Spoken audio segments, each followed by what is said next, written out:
বিড়াল একবার ভাবছে কি না আমি এবার তপস্যা করবো, সাধু হয়ে যাবো। আর কত ইঁদুর ধরবো, কেন ইঁদুরের খোঁজ করবো, বরং আমি এখন গিয়ে সাধু হবো। তো সাধু হবে সে কোথায় গেছে? সাধু হতে হলে মানুষ কোথায় যায়? হিমালয় পাহাড়ে যায়।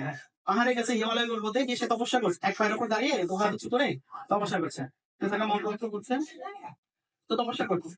তো এই খবর ইঁদুর সমাজে রটে গিয়েছে যে বিড়াল তপস্বী হয়েছে। বিড়াল কি হয়েছে? তপস্বী হয়েছে।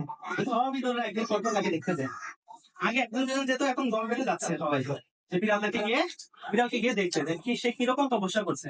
আগে দূর থেকে দেখো, ওদের মনে সন্দেহ এই বিড়াল আবার সাধু হয় নাকি। তো ধীরে ধীরে তারা যাচ্ছে, সামনে এগিয়ে যাচ্ছে। ইঁদুরকে দেখে ভাবছে না ইঁদুর সত্যি এখন সাধু হয়ে গেছে। তো তারা এখন বিড়ালকে গিয়ে তারা সবাই ফুল দিচ্ছে, মালা জড়াচ্ছে, সবাই তাকে ধুলা দিচ্ছে আর বলছে ইনি অনেক বড় সাধু বাবা, ইনি অনেক বড় সাধু, আমাদের কাছে যা চাইবো তাই আমরা পাবো। এইভাবে ইঁদুরেরা একদিন বিড়ালের সামনে গিয়ে বসছে। বিড়াল এখন কি বলবে, নিজের মন্ত্র বলবে বা কোনো ধর্ম কথা বলবে। বিড়াল কিন্তু তার হরি কথা আসে না, আসলে তো বিড়াল না। তো সে কোন ধর্ম কথা বলবে। তো ধর্ম কথা বলতে বলতে বলছে যে আসলে আমার কাছে ধর্ম কথা রুচি হচ্ছে না, আমার কাছে কিসের রুচি হচ্ছে, এই সুন্দর সুন্দর ইঁদুর এদেরকে সবগুলো কেটে রান্না করে খাবে। এই বলে সে সবগুলো ইঁদুরকে ধরছে। আর তখন ইঁদুররা চেঁচামেচি করছে, হায় হায়, আমরা তো আপনাকে সাধু ভেবেছিলাম, এই বিড়াল তপস্যা, আমরা তো আপনাকে ভেবেছিলাম কি সাধু, কিন্তু আপনি তো হয়ে গেলেন করবো।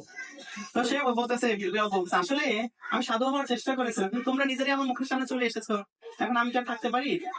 তো সেই কথা এখানে ভগবান বলছেন যে এই জগতে আমরা অনেক সময় বিভিন্ন কারণে বিভিন্ন ভোগ বাসনা থেকে নিবৃত্ত হই, কিন্তু দেখা যায় যখনই সেই ভোগের বস্তু আমাদের সামনে চলে আসে, তখন আমরা কি করি, পুনরায় সেই পাপ করবে বা সেই ভোগের কাজে লিপ্ত হয়েছে। আসলে এটা এই জগতের ক্ষেত্রে বাস্তব সত্য, এই জগতে আমাদের এরকম প্রবৃত্তি রয়েছে, আমরা সুযোগ পেলে আমরা কি করি, পাপে লিপ্ত হই। এখন সুযোগ পাচ্ছি না, তাই আমরা কি করছি, সাধু হয়ে আছি। কোন বলেছেন তাই, আমরা যদি উচ্চতর স্বাদ লাভ করি, স্বাভাবিকভাবে নিম্নতর স্বাদের প্রতি আসক্তি চলে যায়। এখন তো গুড় খেতে কারো ভালো লাগে, তো সে যদি এখন আরো ভালো রসমালাই, সেটা রসমালাই খেতে তার গুড় ভালো লাগবে, সে মুখে গুড় ভালো লাগবে আসে।